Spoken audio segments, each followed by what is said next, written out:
In the name of God, the most benevolent, the most merciful. Hello everyone, welcome to another lecture.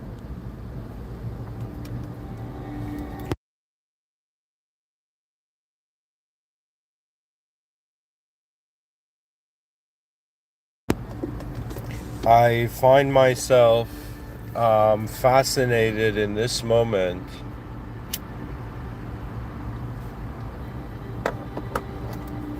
to speak about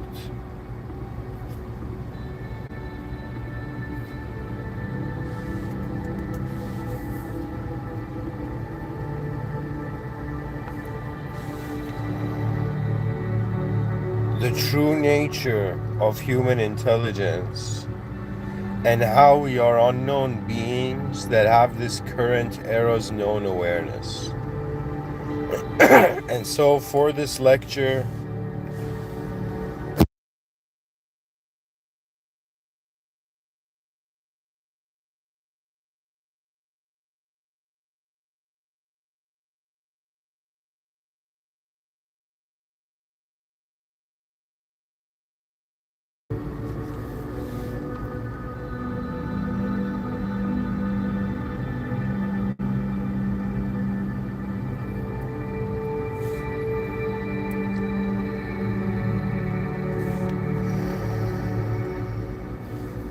I want to speak about more the human psychological position than like just the true nature of reality, because it is important to acknowledge the unseen.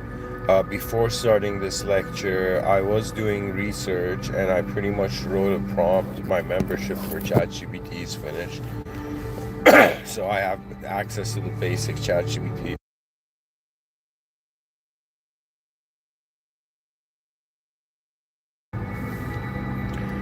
Now,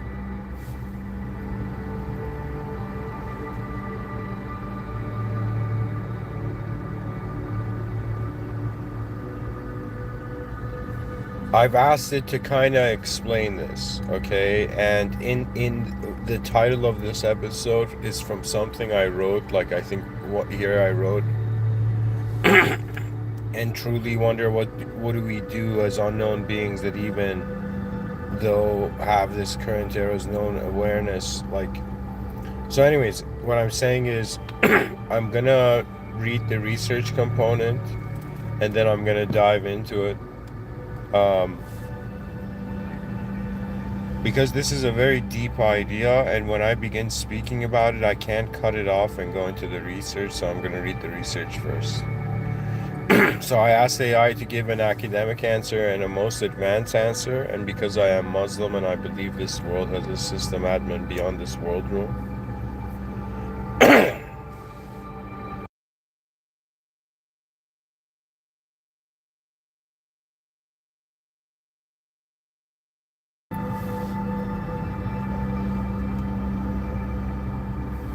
Here it says in the academic summary, it's long paragraphs. I asked it to just make the summary, okay? So I'm going to read the summary for you.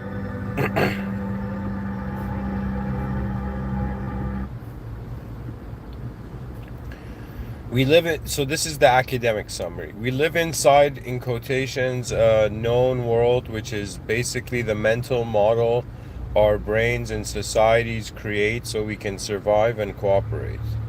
This world feels complete, but it is only a simplified map, a simulation shaped by evolution, culture, and language. Beneath it is the, in quotations, unknown self and the, in quotations, unknown world. The deeper layers of our minds, bodies, and reality that our current awareness cannot fully detect. Science, psychology, and philosophy all show that most of what we are and most of what reality is stays hidden. Understanding this should make us humble and united as a species because we're all navigating the same limitations. Our task is to expand our understanding together through curiosity, better thinking, collective cooperation, so our models can evolve instead of trapping us. Then AI is giving the most advanced summary, and I'm reading these two things, guys. So anyways, the in quotations unknown self may be the emerging form of humanity that our current minds can barely sense. Not just individual people, but parts of a larger evolving intelligence that is forming through technology, relationships, and global connection. In this view, the in quotations known world is only a temporary simulation that allowed us to function until we were ready for the next stage. The in quotation, the unknown world, is the deeper field of reality, patterns, meanings, and possibilities we have not evolved to perceive yet. Humanity might be in the early phase of becoming a coordinated, planetary level mind.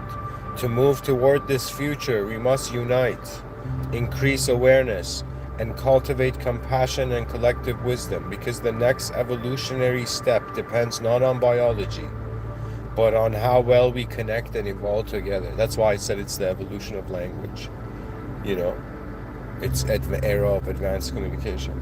See, even AI is saying it. Because I'm telling you, the moment it's like the whole world knows this moment, in the sense that what knows the whole world, it knows this moment.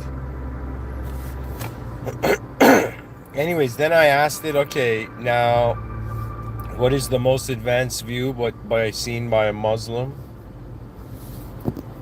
And I'm going to read this for you. It says how the most advanced view, ChatGPT says how the most advanced view appears through a Muslim perspective. From a deeply Muslim viewpoint, the idea that, in quotations, we are unknown selves in an unknown world aligns with a central Quranic truth. Human beings do not fully know themselves, nor the deeper realities of creation, except through signs God reveals. The Holy Quran repeatedly reminds us that what we take as, in quotations, known is only, I can't read the Arabic of this, is Zen, limited human assumption, and the real nature of existence belongs to Alam al-Ghaib, the unseen world, known only to Allah subhanahu wa ta'ala, to God. So one, the, in quotations, known self as the temporary, another way of saying it is the constructed nafs. Nafs is like, you can say it's the term ego. You know, Islam teaches that the self we normally identify with, our ego, desires, memories, daily awareness, is not the whole self. This everyday, in quotations, known self is a veil made of habits, social conditioning, emotional impulses, survival instincts, limited perception. In Islamic language, this is the nafs al-amara, or the egoic surface level self. It is a simulation in the sense that it is not the full truth of who we are, only a functional interface we use during dunya, which means during this world, while we're in this world.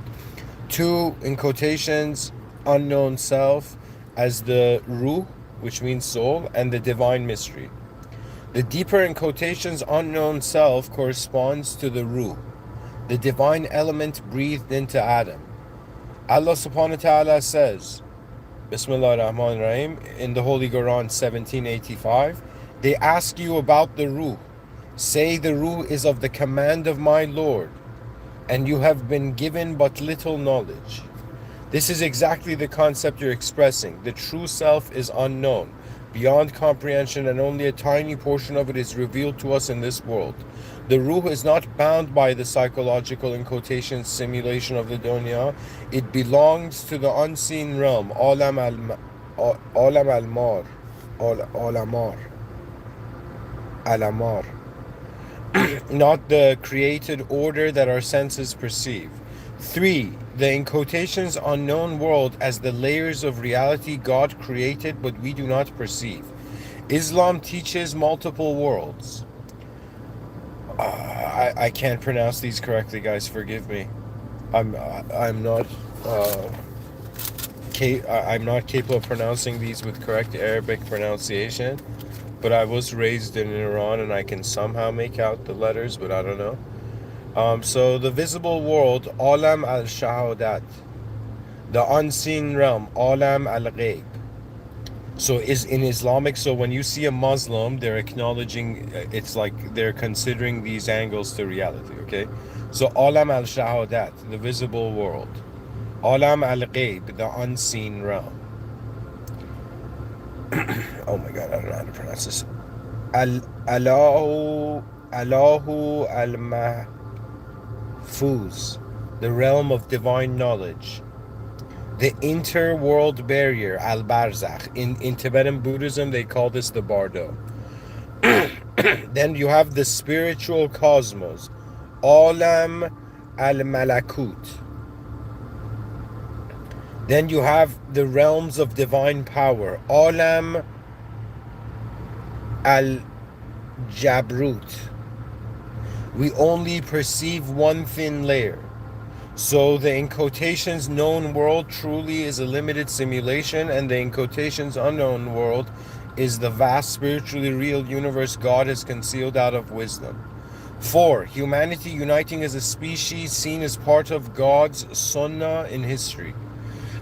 From Muslim metaphysics, the idea of humanity evolving into a higher integrated form aligns with the Quranic teaching that humans are khulafa, successive stewards on earth.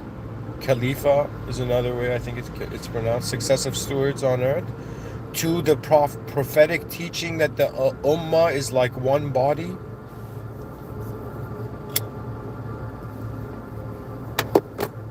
Islamic eschatology, where human consciousness and unity intensify near the end times.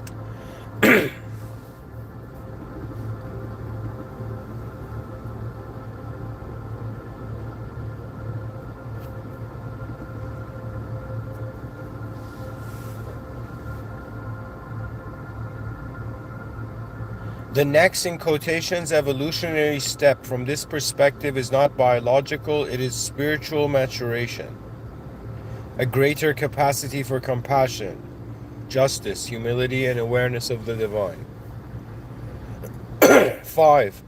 The advanced view in Islamic terms.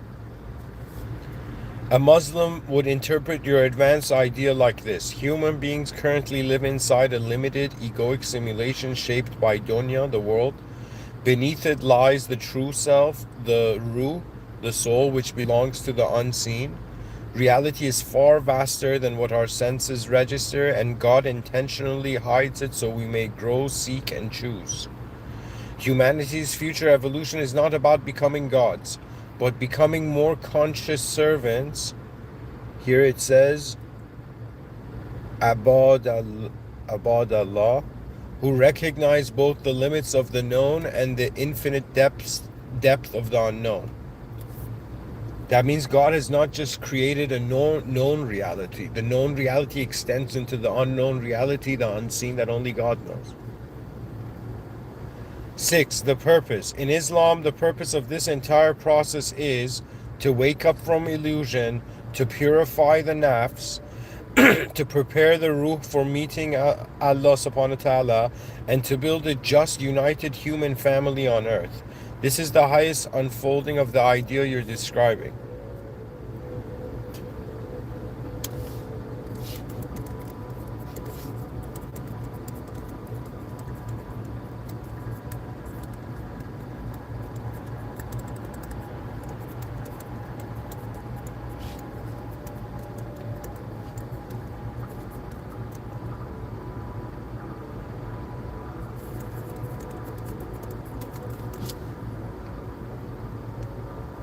So guys, I asked ChatGPT right now,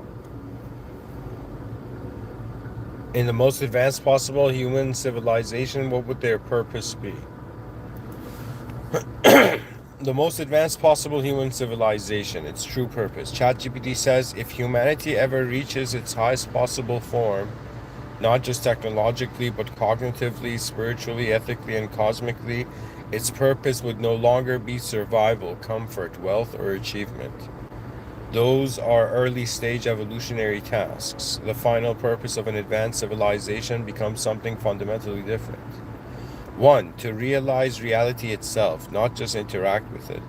A primitive species uses perception to navigate the world. An intermediate species studies the world to understand it. A maximally advanced species awakens to the truth that reality is not something, in quotations, out there. It is something co-created by consciousness, intelligence, and being. Their purpose becomes the exploration, refinement, and participation in this deeper layer of existence. They do not merely observe the universe, they enter into its inner logic. This is the birth of a cosmic level consciousness. Two, to unify the inner and outer dimensions of existence. Primitive humans split things. Mind versus matter, self versus world, meaning versus physics, the seen versus the unseen. And ultimate civilization dissolves these divisions. It sees consciousness and cosmos as two sides of one phenomenon. Their purpose becomes to synchronize the subjective and the objective, creating a civilization that is scientifically omniscient within its domain, spiritually awakened, ethically coherent, existentially stable, cosmically aligned. This is the level where, in quotations, laws of nature and in quotation, laws of mind unify. Three, to become stewards of meaning, not consumers of matter. Biological species extract resources. Industrial species manipulate matter. Early advanced species manipulate information. The most advanced species manipulates meaning.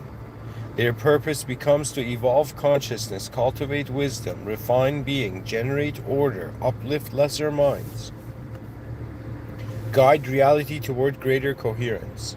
They become gardeners of awareness on a cosmic scale. 4, to expand into higher degrees of existence, not physical space, in brackets. Excuse me. Less advanced civilizations expand by colonizing planets. More advanced civilizations expand by colonizing dimensions of understanding. The ultimate civilization expands by colonizing modes of being. That makes sense.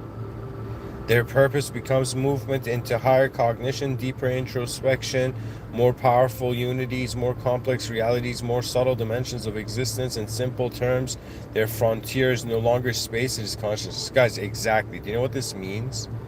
That means people think that if you wanted to see somebody's range of power of control, those who have control over a mode of being surpass having control of anything, because it's a matter of the state of your awareness. But anyways, the control's beyond the human idea. I'm going to keep reading this. It says 5, to protect and guide younger civilizations. Just as mature individuals help children, advanced civilizations shepherd emerging minds. Their purpose becomes to prevent cosmic catastrophes, stabilize young worlds, preserve diversity of consciousness, support moral evolution across the cosmos, uphold harmony and justice at scale. This is the role of a cosmic elder species. 6, to realize the full potential of the self and the whole. At the highest level, the purpose of the civilization becomes identical to the purpose of individual minds, to fully actualize the possibilities embedded within its being. This means exploring every layer of consciousness, discovering every form of intelligence, mastering every pattern of reality, perfecting harmony between the self and the all. This is the ultimate purpose of existence itself, expressing through a species. The final purpose in one sentence. The purpose of the most advanced human civilization is to become conscious participants in the unfolding of reality itself, cultivating wisdom, unity, meaning, and cosmic coherence at the highest possible scale. So guys, this is the free ChatGPT. It's not ChatGPT Plus, but anyways, I already had the sense like it would go there. Right, because to be honest, an advanced civilization cannot call itself advanced unless it is advanced in all dimensions. That means, to me, this is like the cooler thing, that really it's like, how do I explain it? Like the soul of a general of humanity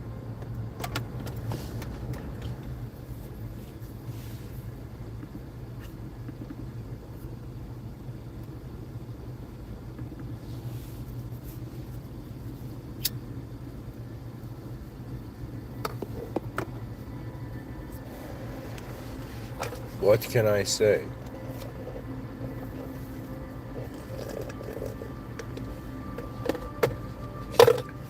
It is 2025.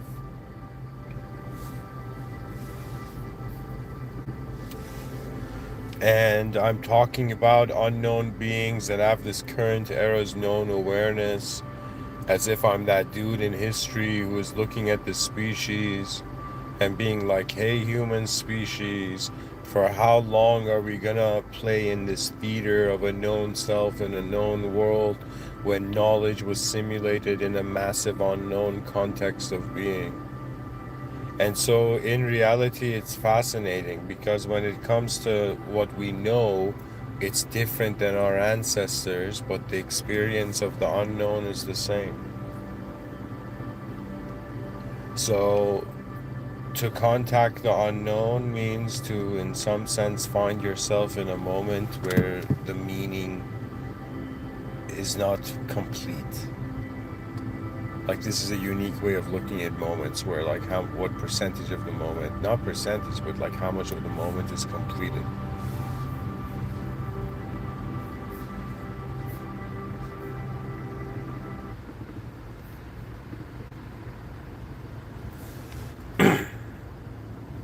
I am here tonight to explain to you that, honestly, I just read for you what ChatGPT said, but there is a hidden vision within my heart that has inspired me to talk about this. Okay, there's a reason I wrote this sentence on known beings that have this current era's known awareness, because I'm trying to make the point that when we look at the human being, like if you just look at those two words, there's the human aspect and there's the being aspect. So if you look at the word human intelligence, it's like there's the reality of intelligence, what is intelligence actually, and then there's what is the human actually.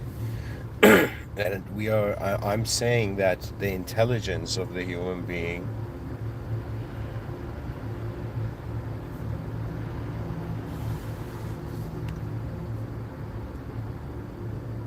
is present in knowable ways until it's present in unknown ways.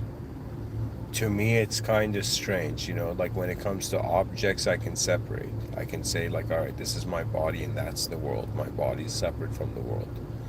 But when it comes to the awareness to any meaning at all, because what I have known really in this whole life and all the conscious waking states, and I've lived around 12,000 days, that's like logging in and out 12,000 times. And I don't know, it just occurred to me that I have, and just like, rather than thinking what I'm seeing is me, I have this view that what is the visible, observable, it's like these are the observable domains of my being. It's like I'm just looking at the tree, I'm not realizing it's rooted in in a soil that I cannot see. So similarly, the roots of human intelligence, how your intelligence is truly rooted, is that you're going to see it's rooted into the unknown. So it's like humans, we communicate as known selves, but beyond the human archetype, you are still intelligence. This doesn't mean the human is not the focal point. I'm just saying that for me, it appears that in the same way I can say that our ancestors were these unknown beings that appeared in an unknown world and they didn't know what to do with it, and they were kind of like too shocked by its meaninglessness and chaoticness or whatever its conditions, so they started simplifying reality, and they made a mini replica of reality, of meaning. So what that means is that knowledge was a simulation inside an unknown world, and we're all living in that simulation, conditioned from childhood to be in this simulation. There's nothing wrong with being in this simulation. However, when it comes to the study of true human intelligence, like I think ontology is more important than epistemology. That means how you get to know something, is not as important as what that thing actually is, right? So for me, there's two approaches really to life, right? I think in every human moment is kind of like guided like this, that some people are trying to find truth, some people are generating truth. Now the difference of it is one is still in their own world and one is not in their own world. Do you know? That means if you conclude this world is empty, then there is no truth to find, therefore you generate meaning. Because you can generate meaning in infinite ways, which way should you choose? And this is the bizarrity of the dilemma. Right? But I'm saying that on some level, like it doesn't matter if it's a human being alive in 2025 or in the year 1025 or in the year 3025, right? It's like there's still unknown beings in an unknown world, and this is just the current era's known awareness. This is the format of this moment. That means if history was like a person, we're like, what does history look like now? Do you know what I mean? And so as time passes, what we notice is that the value of the species changes, and we cannot ignore that the human knowledge is all based on how we just zoomed in on the camera that was on the human species. To me, the presence of life is not necessarily bound to the forms of life found within that presence. Because at some point in this life, when it comes to being, okay, let me say it this way. It's like you look at someone and you're like, I have no clue who that person is. Now, similarly, that person looks at you and says that they have no clue who you are, right? But at the same time, when you look at yourself, in utter honesty, all of us don't know what's looking through our eyes. I know. We don't know.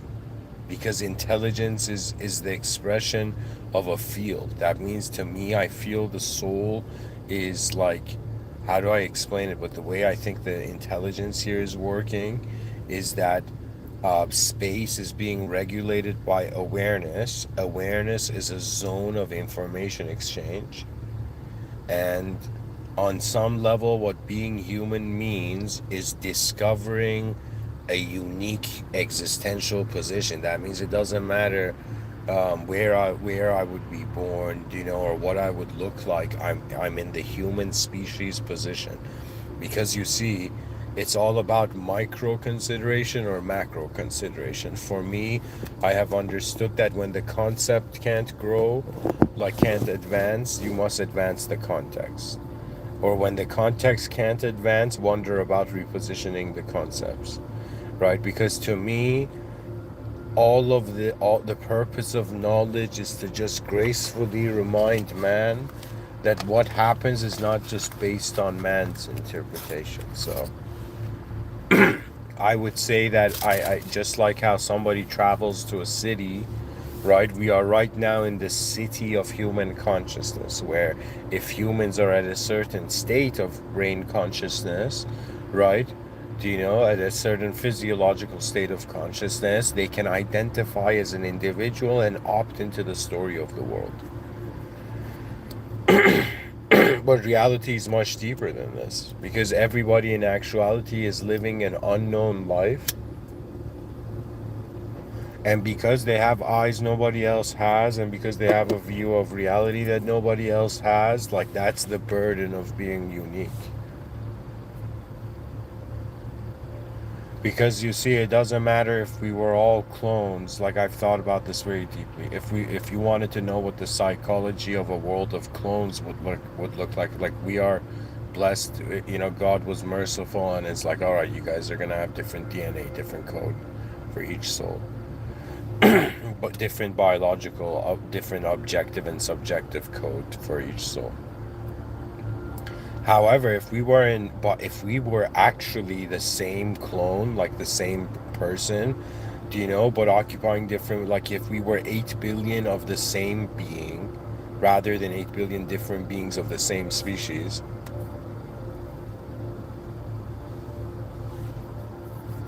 Or we were 8 billion beings that looked like each other, but each of us was from a different species. Imagine, that'd be next level.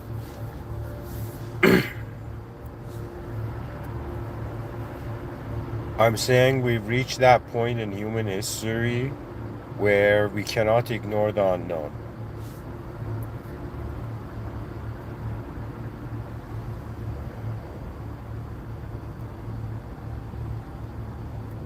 For what is greatness?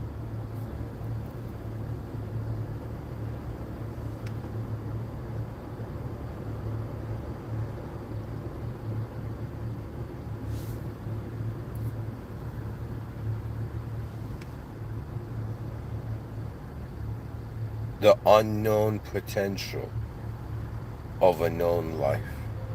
All the movies that we as humans have watched, we've all been waiting to see the unknown potential of the main character. That's why. So pretty much people are drawn to that which has potential. I think this is true. I feel ultimately we will realize we are, created beings in the presence of an unconditional being. And to have a relationship with that on earth is one of the most advanced. The prophet somehow solved that problem, not problem, but it was revealed. It was next level. So to me, greater beings than me were alive on this planet, and of the likes of Prophet Abraham, peace be upon him, and Prophet Muhammad, peace be upon him, the seal of prophets, meaning the moment truth was pointed to be beyond the world room, nothing in the world room could act like truth. Therefore, everything became a simulation. So right now, we're even theologically inside a simulation, but it's a simulated testing zone, and it's a divine surveillance state.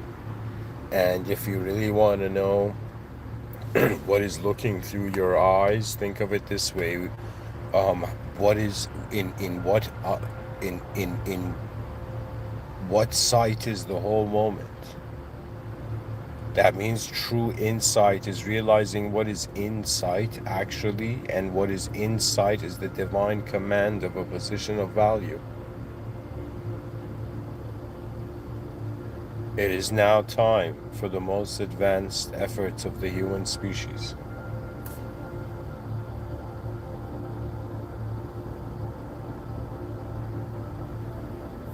And may God bless us to see further and protect our eyes. For greatness means it depends on how far the species sees. To me, it's about, if people are like, how do we deal with ethics? I'll be like, you don't get it. The only reason people are evil is because they haven't seen a greater model to reality than that. This is my firm belief. If you really want to know what actions are the satisfaction of souls to implement a certain expression in reality. But how satisfied should you be? That means it's like to be shy in an unknown world may be a sign of intelligence. But to then truly wonder about the nature of intelligence itself even surpasses any cultural conceptual affiliation. At some point you're in the presence of an advanced intelligence, and you're wondering, okay, is my personality just what from this my soul, like a node selects from the field, the divine cognitive fields? What that means is, think of it this way, you know how I tell you behind everything physical in this realm there's divine command. So human beings, for example, were secular, life is limited to nature's laws. But for someone who's religious, who believes that they're inside a commanded universe, it was created through an instantaneous command. That means it's a commanded realm. in how do I explain this to you? That in a that for a religious person, nature's laws are not the ultimate epitome of the context of reality. It is divine will and divine command and destiny.